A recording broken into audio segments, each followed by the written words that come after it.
Today on Rethink Real Estate, we have Mr. Mark Perkins, who's the CEO and founder of Pivot Realty Group out of Cincinnati, Ohio. Now, he's also the founder and host of the Necessary Entrepreneur podcast as well. Mark's a character. He's definitely somebody that started his independent real estate business from identifying certain things in his local community and his local offering of other brokerages, and why he went out on his own was to have something a little different in his eyes. The other thing also that we speak about is some industry news and how that is affecting that marketplace in general. But Mark is definitely an experienced person with over 17 years of building Pivot Realty Group. They're now in 6 states. It's a great story and a good journey, but Mark is a very well-informed, definitely business owner, but at the same point in time, very well-informed in the industry as well. Hope you enjoy. Welcome to Rethink Real Estate. My name is Ben Brady, and this is a real estate podcast aimed to deliver sales strategies, marketing tips, and business insights from industry experts and myself to build a listing-focused business for the future. Let's get into it. Mark, welcome to Rethink Real Estate. Hey, thanks a lot. Thanks for having me. Now, interesting that every now and then I get somebody that has their own podcast, and obviously yours is quite developed. So The Necessary Entrepreneur is the name of your podcast, which is a great name, by the way. But I always like doing podcasts with other podcast hosts because you sort of get it a little bit more and you don't have to be led so hard down the path to make a decent episode, I guess. I don't know what we've had a couple great guests in the past week. We're starting to level up. It's like everything in life. The better we become, the more valuable we are to the guest, the more valuable to the audience. And I just find myself developing more skills after 120, 130 episodes. So we weren't good in the beginning. If you go back and listen to the first 10, I'd prefer people didn't. But yeah, I think now I have some perspective. I think now it feels like we're just now beginning. So we'll dive into the real estate portion of what your business is in just a second. I want to just double down on the podcast for a minute because there's so many people that are out there that want to do, content creation is ultimately the new commodity within many, many different sales businesses, including real estate at this point. And so many people start and don't finish what they've obviously started from a content perspective. I like the idea that you've broadened it out more than just real estate in general. It's more so from an entrepreneur perspective. So where are you getting your guests from? And sort of what are the stories of each one of those guests and who are some of your favorite that you've had on so far? So I don't have a great memory always. It's like what's happening in front of me right now. So I think that the perspective of the Necessary Entrepreneur, what I found is that real estate's really entrepreneurial. Right, so many people here in the U.S., we're 1099, we're not W-2, so it's not the full entrepreneur unless you're running your own brokerage. But what I found I thought the stories that we would find from business owners, and not just business owners, there's people, for example, local news reporters who do entrepreneurial things themselves, the local ESPN sports guy, all the way to the local best country music media disc jockey.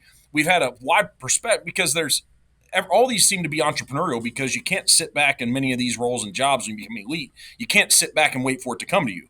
But with the business owners, we had 2 recently. One, there was a guy named John Hussey. He's one of the only 14 head referees in the National Football League.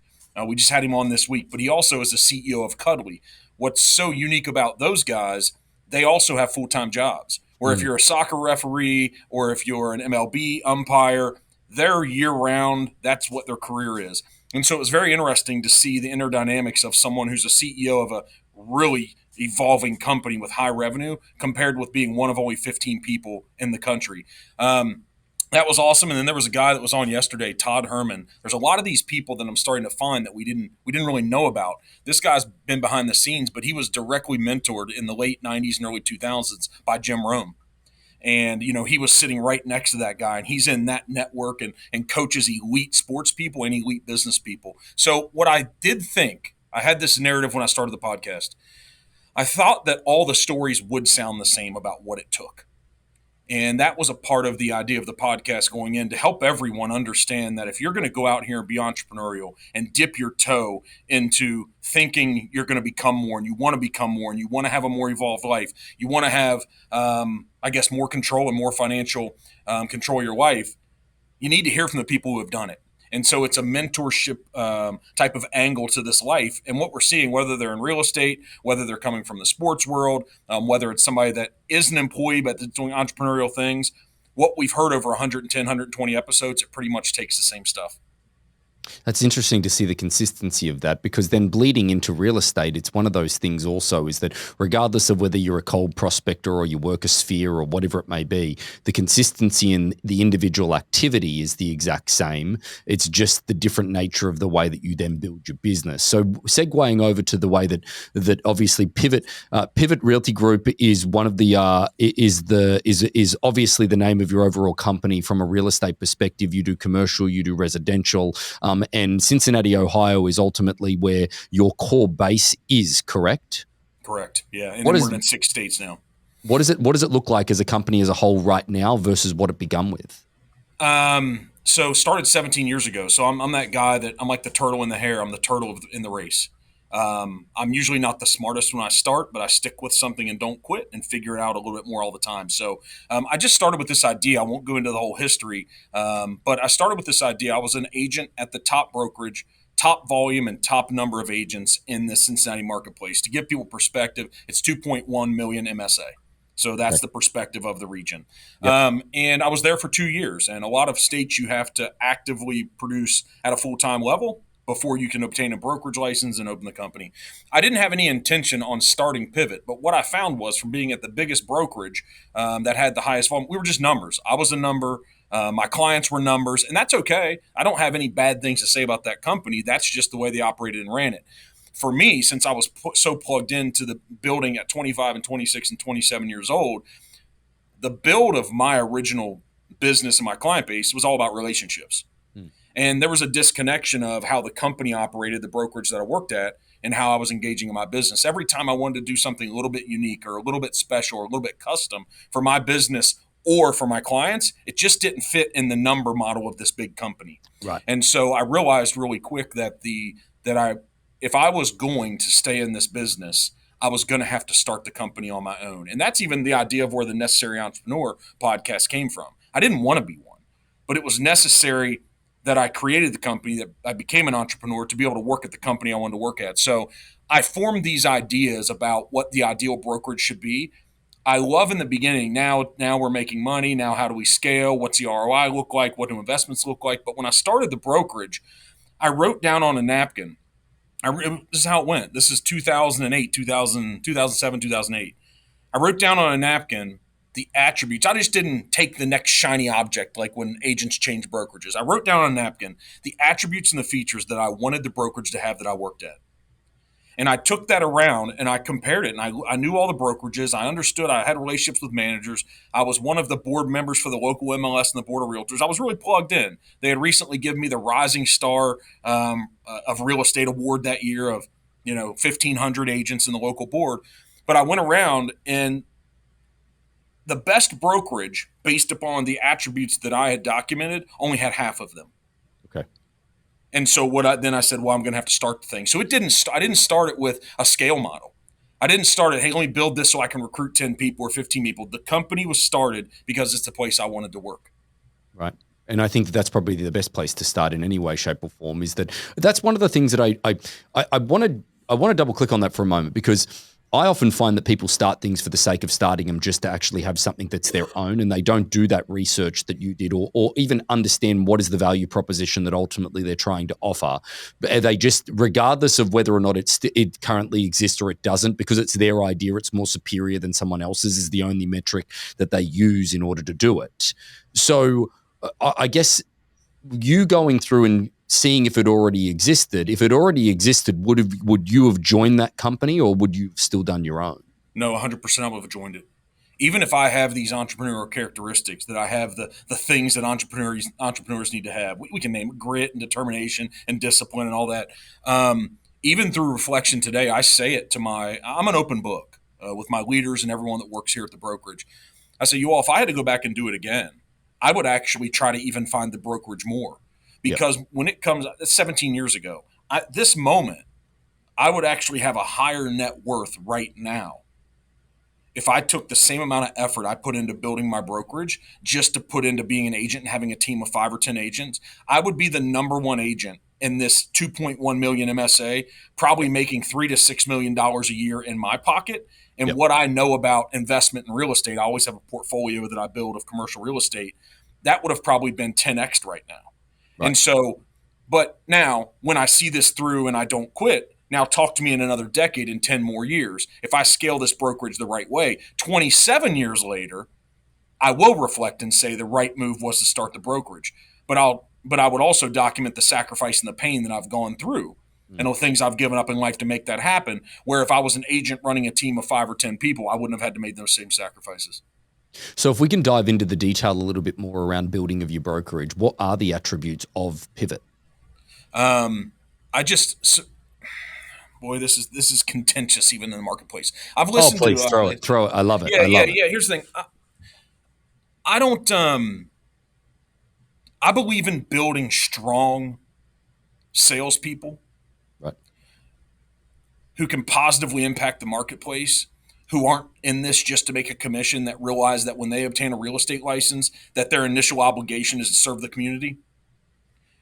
It's so the recruiting model. I won't name or hit any brokers. I don't care. This isn't about what the other companies do.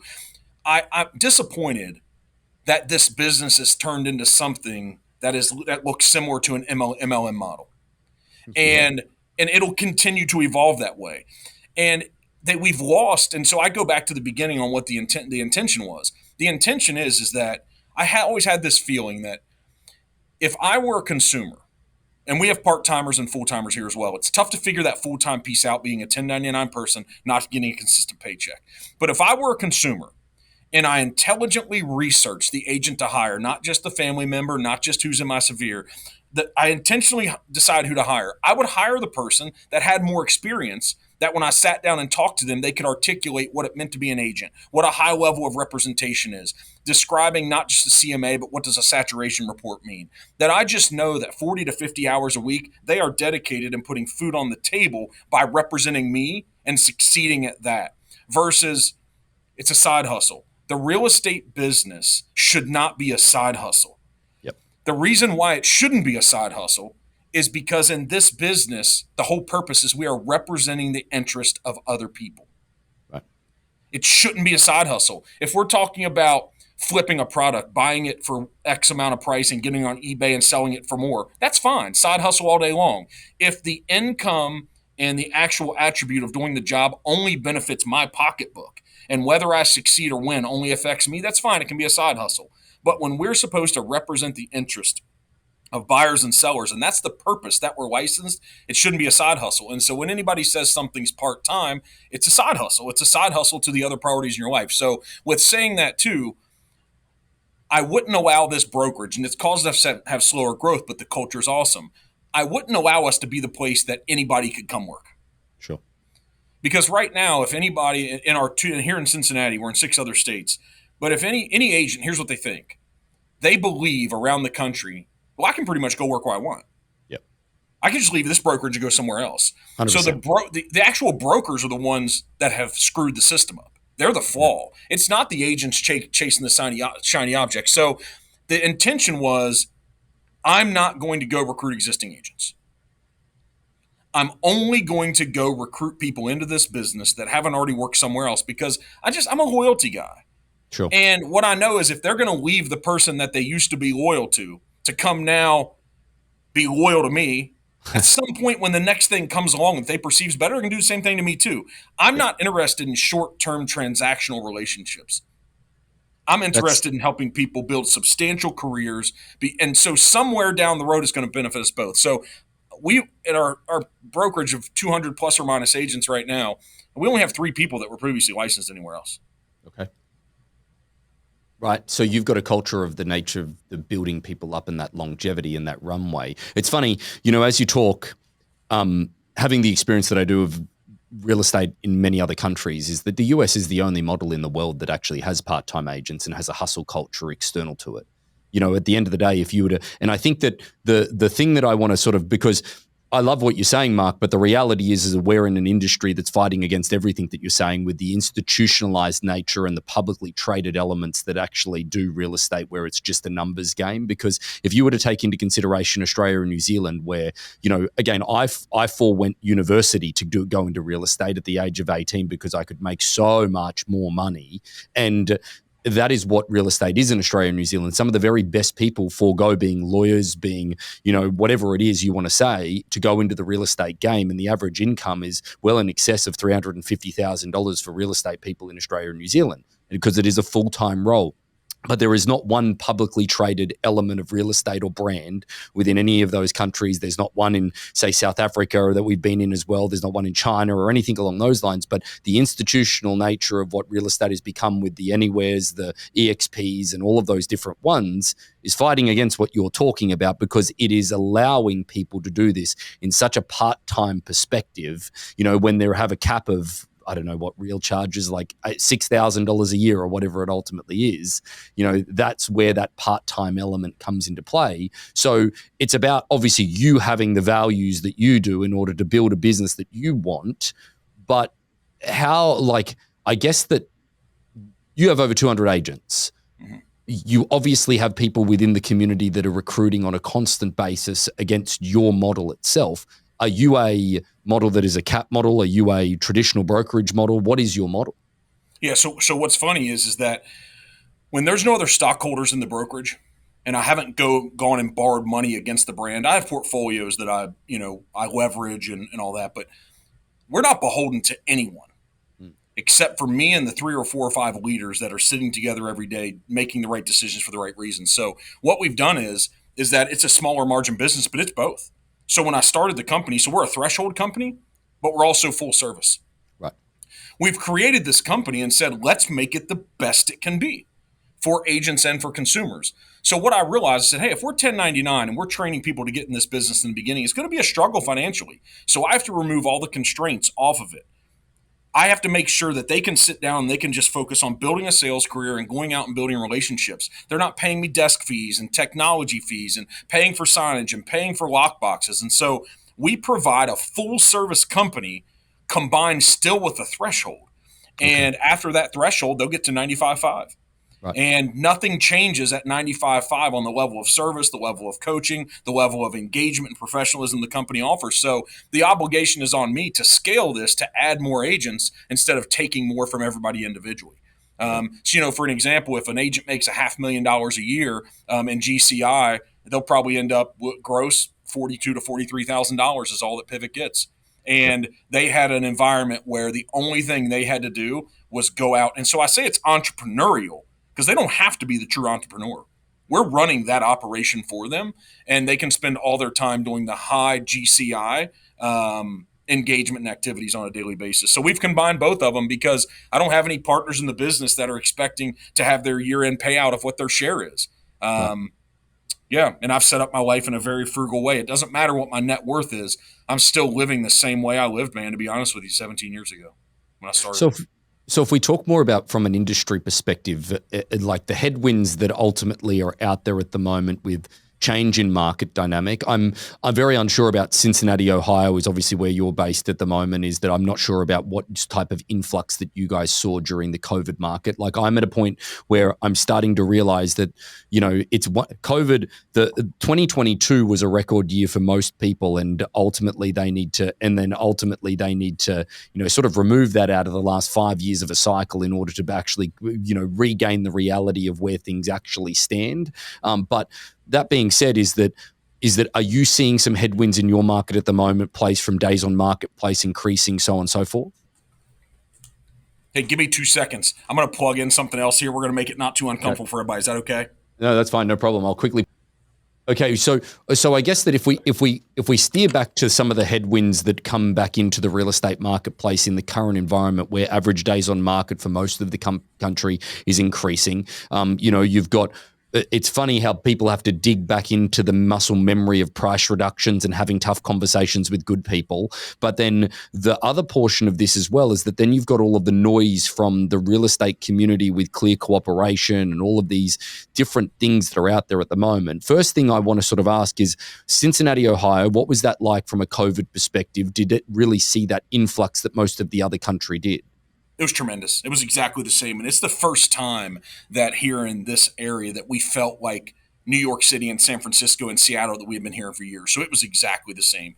There'd be 20 and 25 offers on the same property. We'd sell for 10 and 15% above. It wouldn't matter if you had financing. You just couldn't compete against the cash offers. It was really similar. Right. And now what have you seen that sort of subside to? Is there still that hype a little bit or not? Only right now we're having this conversation. It's changing and evolving right now. We have there was two properties recently. If we would have listed these 2 years ago, based upon the CMA and saturation reports, an average price point is 300 to 400,000 here. We'll sell our $1 million homes. We'll sell some really low end 225, 250. But we list this home at 550. It would have been one of those 10 to 15 offer properties, and it would have sold maybe for 560, 575. We listed it. It stayed on the market for 30 days, and we sold it for 545. Right. So we're in the midst in the past 90 to 120 days of that changing right now. So go ahead. Yeah. Well, I was just thinking prior to COVID, is that the market you were in anyway? 100%. Right. 100%. Yep. So if you've been in the business since 2019, it just feels like, oh, okay, this is 2017, 18, and 19. And to be honest with you, it's a little more comfortable for everyone. It's more comfortable for sellers. It's more comfortable for buyers and for agents as well. I think we actually do a better job of representation throughout the process with everyone in this market. You may get a small higher VIG for the seller in the old market, but it didn't mean it was always the right transactions, the right deals, the right environment.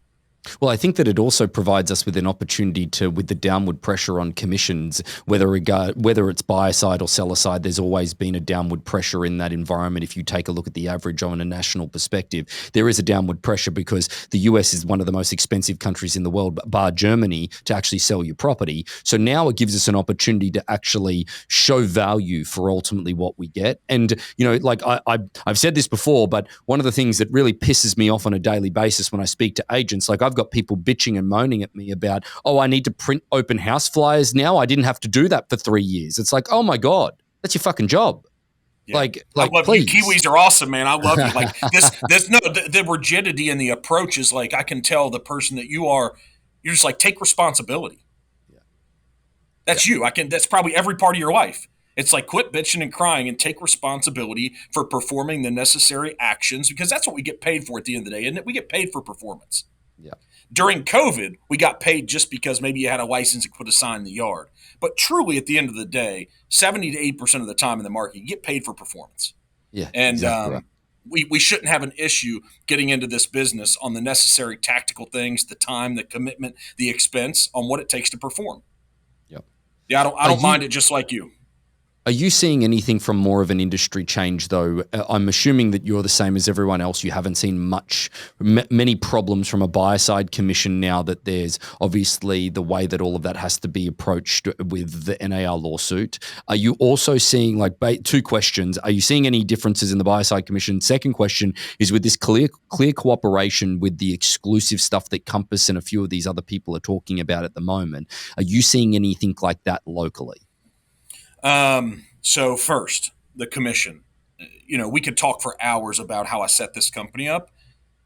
Since day one, we've been using exclusive buyer's agreement for 17 years for the existence of this company. Right. It wasn't mandated by the states, but my perspective was, wait a minute. So we can't list a property without a listing contract. It's illegal. So why in the world could I represent a buyer without a contract as well? It made no sense to me. And also how the business operated in this country, that you would spend any time and put someone in your car and resources and time without having them have an equal commitment back to you, made no sense to me. So it was no change for our company. Yep. These buyers agreements on sitting down, I've been coaching our agents representing buyers for 17 years. When you start representing a buyer, you sit down for at least an hour and you have a buyer consultation with them. and you lay out the parameters, the expectation, what it's going to look like, and what it always said back then, I'm going to do the best I can to collect the compensation that we have in this agreement. Sometimes with builders, sometimes with for sale by owners, in situations they won't want to pay us. In that scenario, you get to pay the difference. Mm-hmm. This was no change for our company. So when things get hard, I like that I chose to do hard from the beginning because we've prepared ourselves for this. So has there only been, I'll tell you, man, there's only been one or two transactions that have really caused an issue where our agent wasn't able to negotiate the compensation somewhere in the transaction with clarity. And I think the reason why we've dealt with that in the somewhat easy manner is because that's the way we are already operating. Right. When you clearly define your role and your value at the beginning of transactions and you live up to it throughout, we have found that consumers have no problem paying what we believe we're earned and what they're agreeing to have us compensate in the beginning. We don't have any problems with that. Two, the clear cooperation. We're not big enough to be in the conversation, right? I mean, you're talking Compass, whatever they have, 50 or 60,000 agents. They just bought at properties, so I don't know what that added. There's these companies that have 100,000 agents and 30 and 40 and 50,000. I guess they get to have more of a voice because of where they're at, but it doesn't mean they're smarter. But unfortunately, what we found is they're just greedy. They're greedy. And so I don't know if every single line item in clear cooperation is proper and the way it should be. But I do know that every consumer, regardless of the brokerage and the agent they're represented by, every consumer is served by having an opportunity to purchase any property. Yep. And every seller also is served by having every potential buyer, no matter who they're represented by, to have them put their eyes on the property because that's going to make sure you get maximum value as well. The only purpose that any company would have, and I'd love to have a debate with the CEO. I know all these guys' names. The only purpose is it's just greed. And I guess that's okay, but I decided not to operate my business that way. I feel we serve the public first, and then I need to look for ways to grow and scale my revenue and my margin after that. If anything, I think that, from an opinion perspective, because it's just fresh in my mind of having a conversation with somebody just before this, is that, they're like, because we have an opportunity within our offices in order to actually have our own internal marketplace, like what Compass is trying to do, and like many others. And I've said, no, I don't really want that. And the reason I don't want that is because it adds this process of elimination. So I'll give you an example of this, Mark. We have a non-distressed auction platform that's within our company that an agent, instead of doing a price reduction, they can choose to take a property through to non-distressed auction and lower the listing price significantly to try and create a negotiation up to give the seller a really clear understanding of what the marketplace is willing to offer them in a competitive situation. So instead of doing price reductions, then they can do an auction. Now, many agents come to us and they say, hey, I want to use auction as the first step. I don't want to take the property. Traditionally, I say, hey, don't do that. Why don't do that? Because your seller needs to go through a process of elimination. There's three certainties in life: death, taxes, and people want too much for their homes in the beginning.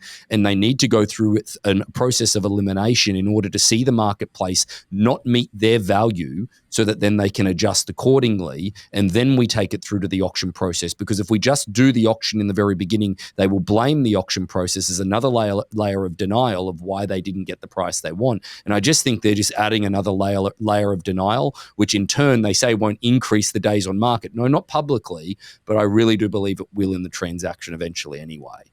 You're spot on. I think that process is awesome. And if we're really honest, the better job that we do in creating the proper trust inside the relationship and the authentic representation, you're going to be able to take your client through this entire process in a very comfortable, understandable, and believable way. Yeah, and if you're doing your job, you're getting a price reduction from them in the first 7 to 10 days anyway. Because 100%. At the end of the day, if you look at the statistics, is that you need to do that in order to keep market engagement. Yeah, and I don't say these things to say, hey, we're being judgmental. And no. The reality though is that when a consumer sits down with us and has us represent them, they expect a very high level of professionalism, understanding, knowledge, representation. And there's times in my life I tell when I'm training, I say, hey, there's 3 to 5. I personally probably managed somewhere around 1,000 transactions in my life. I do very few now. But there's 3 or 4 or 5 people that never want to hear my name again. And even though I'd love to think I can be perfect, I'm not. I'm better now, 17 years into this company and 20 years into the business, than I was the first year. I just am.